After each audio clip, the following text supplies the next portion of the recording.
في ناس لما بيكبروا بيفكروا يكتبوا وصية، وفي بعضهم بيقولها كده بمنتهى الصراحة: أنا هحرم ابني الكبير، أو هدي كل حاجة لابني الصغير، أو هسيب البنت دي من غير ولا مليم.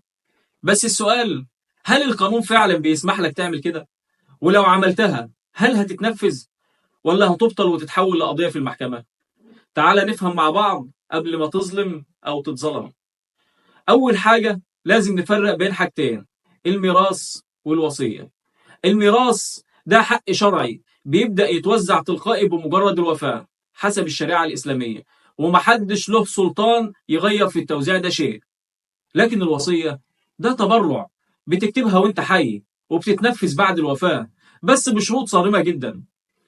المادة 37 من قانون الوصية المصري رقم 71 لسنة 46 بتقول إن الوصية بتصح للوارث وغيره بما لا يجاوز ثلث التركة، وبتمنع تماما إنك تكتب وصية لصالح حد من الورثة الشرعيين بأكثر من ثلث التركة، إلا لو باقي الورثة وافقوا عليها بعد الوفاة.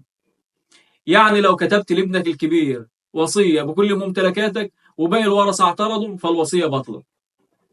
يعني لازم تعرف إن أقصى وصية ممكن تكتبها قانونا هي ثلث التركة. يعني لو معاك 900,000 جنيه تقدر توصي ب 300,000 بس، أكتر من كده لازم الورثة يوافقوا.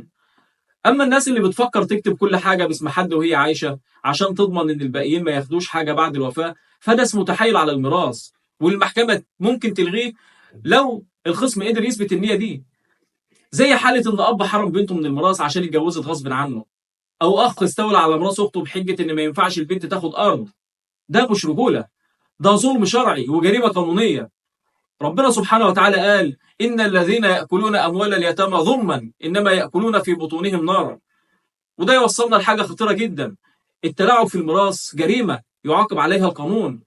فلو أخذت فلوس من حقوق الورثة وخبيتها، أو خبيت ممتلكات، أو زورت أوراق، فدي جريمة ممكن تتسجن وتتغرم، ده غير عقوبة ربنا سبحانه وتعالى. فخلاصة الموضوع إن الوصية مش أداة تتحكم بيها في اللي بعدك، ولا الميراث لعبتك توزعه بمزاجك.